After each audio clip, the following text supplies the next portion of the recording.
Okay, let us discuss some applications of Gauss law.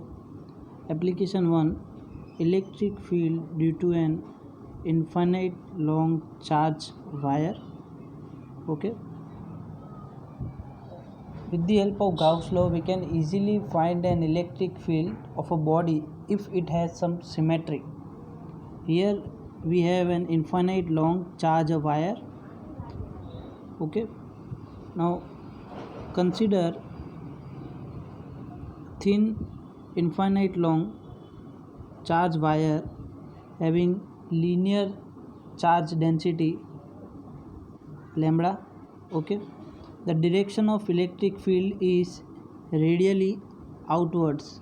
Okay, which is in right in this direction. Okay, now to determine electric field due to this wire, we choose a Gaussian surface of radius r and length l. Okay, as shown in figure, it has three surfaces. For one, S1, which is a curved surface, and two flat end surfaces. Okay, so this is ds2 and this is ds3.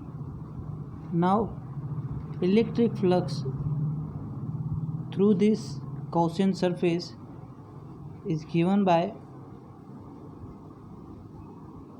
electric flux through S1, electric flux through S2 and electric flux through S3. Now in surface S1, the direction of electric field and the area vector is same, so angle between them is 0. Okay, so here I write cos 0. Okay, in surface 2, angle between electric field and area vector is 90 degree, so here I write cos 90 degree. Okay, similarly for surface S3, cos 90 degree. These two terms will be 0. Alright, so remaining term is this only, so cos 0 is equal to 1. So here I write E electric field, which is constant, so which is outside the integral, and which E integration ds1, and this ds1 integration of surface area represents the area of curved surface, and this is a cylinder, so surface area of this cylinder is 2 pi rl.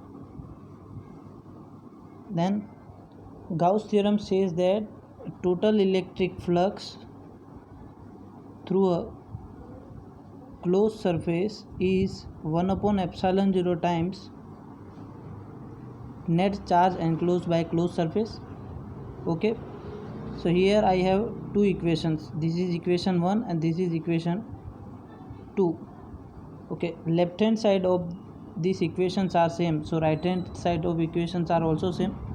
Okay, so if I get E into 2 pi rl is equal to lambda L upon epsilon naught.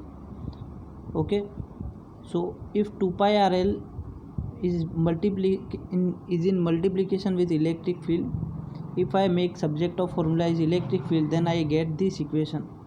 L is cancelled from both the sides. Okay, the vector form of this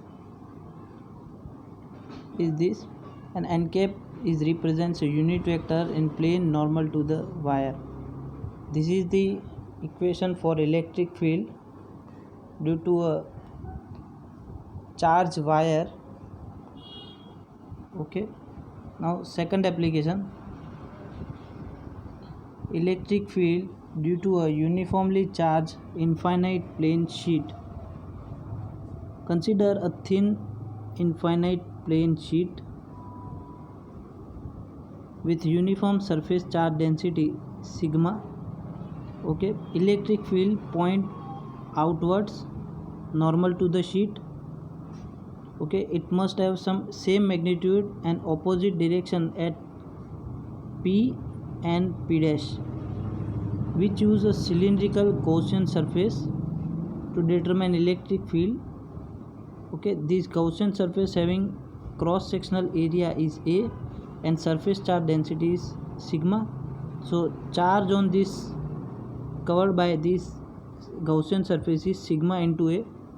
Okay, now only these two surfaces contributes in electric flux, because area vector and electric field of these regions will be same. Okay, now for a curved surface area,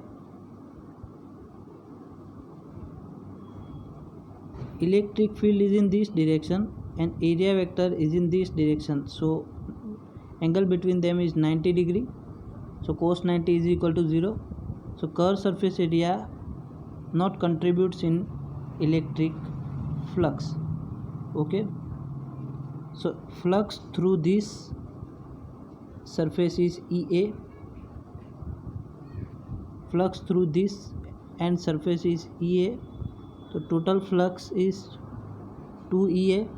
Okay, then according to Gauss theorem, electric flux is equal to Q by epsilon naught and charge is equal to sigma A, means surface charge density multiply with area.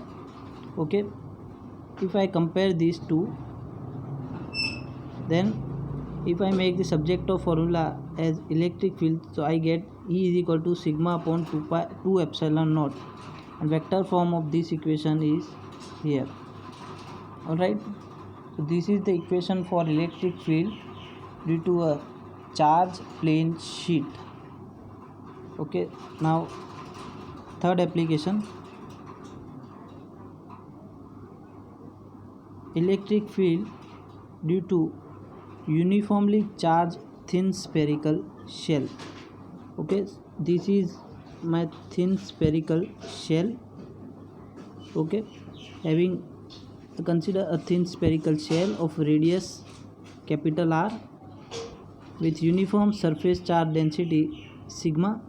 Here electric field is radial. Radial means along the radius and has same magnitude at points equidistant from the center of the spherical shell. Okay, now to determine electric field at any point P at a distance R from O, we choose a concentric sphere, okay, of radius R as the Gaussian surface. Now when point P lies outside the spherical shell, so electric flux is equal to E dot dA, means area. Now area of this sphere having radius R is equal to 4 pi r square. This is the area of sphere having radius R. So flux is equal to electric field into area is equal to Q by epsilon naught. Okay, so this is E dot dA and this is Q upon epsilon naught.